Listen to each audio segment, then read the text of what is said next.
बरं, आता पुढचा बघते प्रश्न. अध्यात्म आणि अंधश्रद्धा असू दे, तो नको. अध्यात्म म्हणजे आत्म्याविषयीचा विचार आहे आणि अंधश्रद्धा हा वेगळाच विचार आहे. अंधश्रद्धा याचा अर्थ नको त्या गोष्टी करत राहणं. श्रद्धा पाहिजे आहे, अंधश्रद्धा नको आहे. ह्याचा अर्थसुद्धा गीतेच्या अंगाने आपण जर बघितलं तर सात्विक श्रद्धा हवी आहे आणि राजतामस श्रद्धा नको आहे. ज्या श्रद्धेमुळे समाजाचं नुकसान, दुसऱ्याचं नुकसान असं होतं. आपण वाचतो वर्तमानपत्रात, अच्छा बळी दिले आणि अमकं केलं आणि तमकं केलं, असलं नको आहे. पण श्रद्धाच नको असं नाही आहे. कारण श्रद्धामयोयम पुरुषा गीतेनं सांगितलं. श्रद्धाही असतेच, कुणाची पैशावर असते, कुणाची. आमची मुलं माणसं साधं जरी आपण म्हटलं, आधार जरी म्हटला, अहो मुलं आम्हाला बघतील, पैसाच आपल्याला होईल. पण संत सांगतात खरा आधार भगवंताचा फक्त. बाकीचे आधार खोटे आहेत. रस्त्यात पडलो तर आपला मुलगा येतो का धरायला, तिथं उचलायला? मग घरी आल्यावर बघतील तिथं कोण असतं आपल्याला बघायला.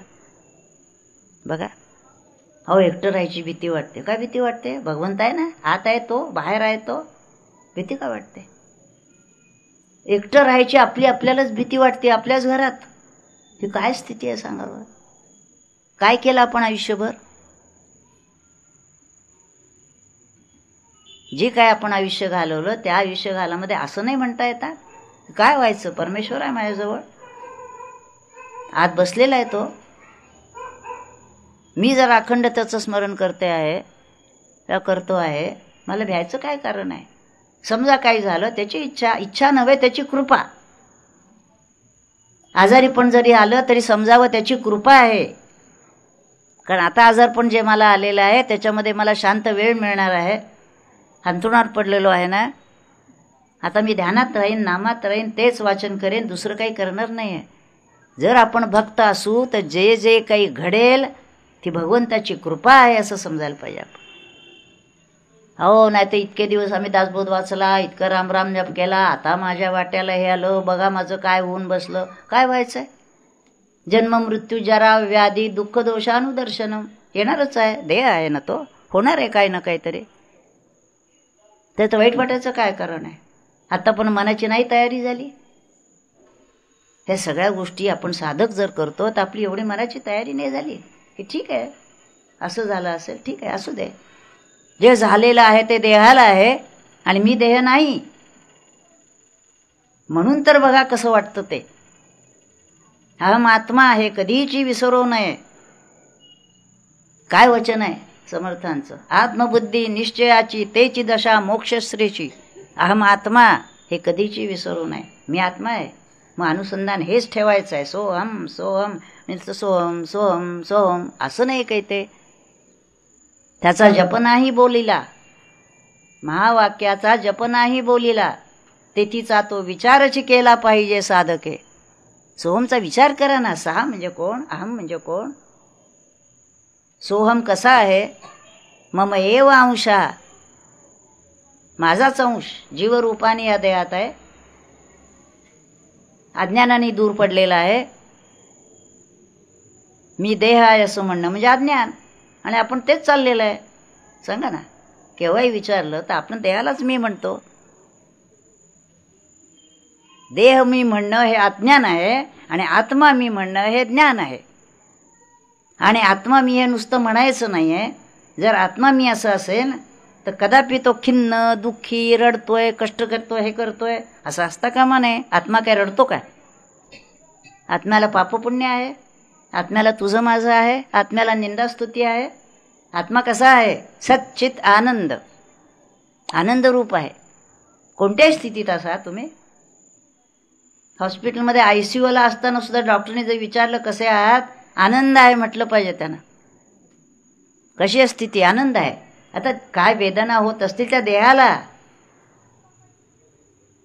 जसं एका ठिकाणी म्हटलंय समर्थाने, साधन आले देहाचे माथा,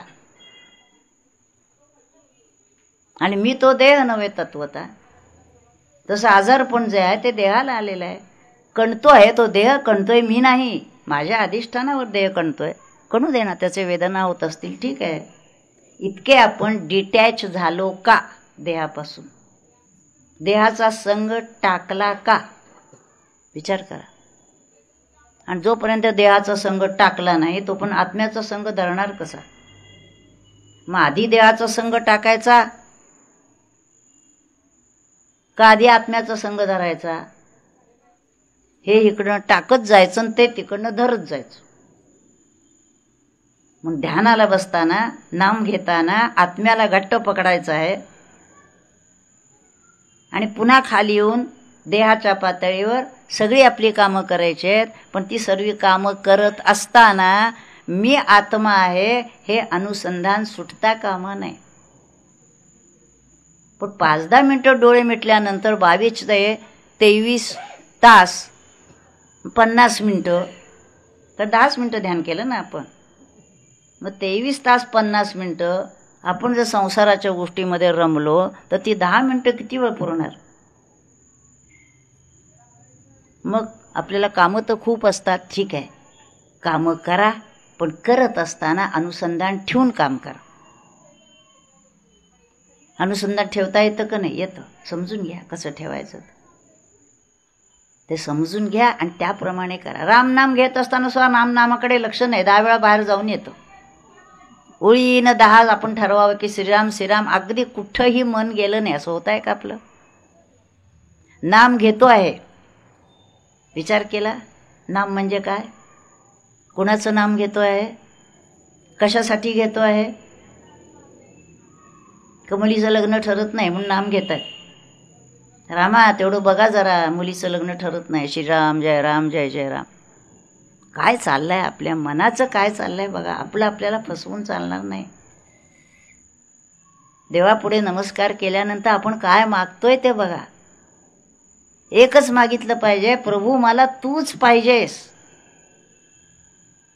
मला दुसरं काही नकोय. सद्गुरूंच्या जवळ मागायचं असलं, हट्ट धरायचाच असला,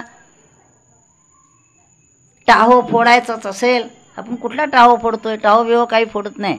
आरामशीर बसल्या बसल्या पडल्या पडल्या जे काय नाम होईल ते सोप्यावर बसला बसला 2-4 गाद्यावर लोळता लोळता श्रीखंडपुरी खाता खाता अशी केली का समर्थानी साधना? जे संत झाले त्यांनी काय केलं विचार करा आपण. नुसतं संतांच्या फोटोला हार घालून आणि आरती करून होणार नाही आहे. कष्टे विणं फळ नाही. अहो कष्ट करून सुद्धा फळ मिळणं अवघड आहे. काहीच कष्ट न करता म्हणून अहो समर्थानीच नाही का म्हटलं, काहीच न करून प्राणी राम नाम जपे वाणे, समर्थांनी म्हटलेलं आहे. पण त्यांनी काय उद्देशाने म्हटलंय ना, आपण काय गंमत आहे माहिती आहे का? ही सूत्र जी असतात ना, त्या सूत्राचा अर्थ आपण कसा लावतो त्याच्यावर अवलंबून आहे. काहीच न करून प्राणी याचा अर्थ असं काही कुठं ते आजूबाजूला ते बंदी पेटवून आत बसायचं, उलटं टांगून घ्यायचं, एका पायावर जप करा, हे करायचं साधना, इतक्या कष्टाची गरज नाही आहे. पण देहाला काहीच कष्ट न देता परमार्थ व्हावा असं जर म्हटलं कसं शक्य आहे? देहबुद्धी जर सुटायला हवी असेल तर आरामात लोळून देहबुद्धी सुटणार नाही आहे. माझं हे खाल्ल्याशिवाय चालत नाही, माझं हे बोलल्याशिवाय चालत नाही. म्हणून असा एखादा जर शिष्य भेटला तर सद्गुरू त्याच्याकडनं देह कष्ट करून घेतात. कल्याणनी काय कष्ट केलेत वास्तव आपण माहिती असेल आपल्याला. श्रीधर स्वामीने काय कष्ट घेतलेले पहा त्यांचं चरित्र वाचून. उगीच ते श्रीधर स्वामी झालेले नाही आहेत. संतांची चरित्र वाचताना त्यांनी साधना कालामध्ये काय कष्ट घेतलेले आहेत.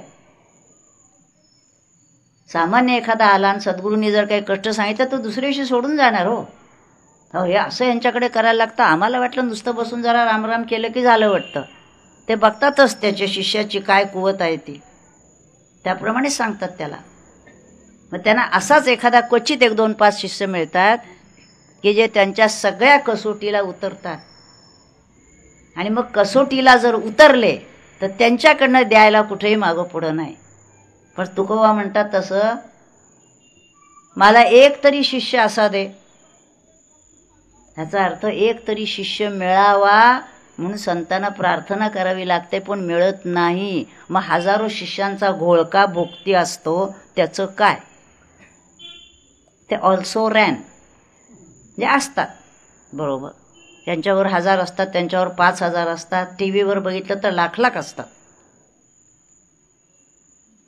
नाचतायत, गातायत, उड्या मारतायत, भजनं म्हणतायत, अगदीच काही नाही करत त्यापेक्षा बरं करतायत. पण त्याच्यातनं तयार कोण होतो असं जे विचारलं तर भगवंत म्हणतात मनुष्याणाम सहस्रेषु कश्चित आणि यततामपि सिद्धानाम कश्चित. त्याचं कारणच हे आहे. लक्षात आलं.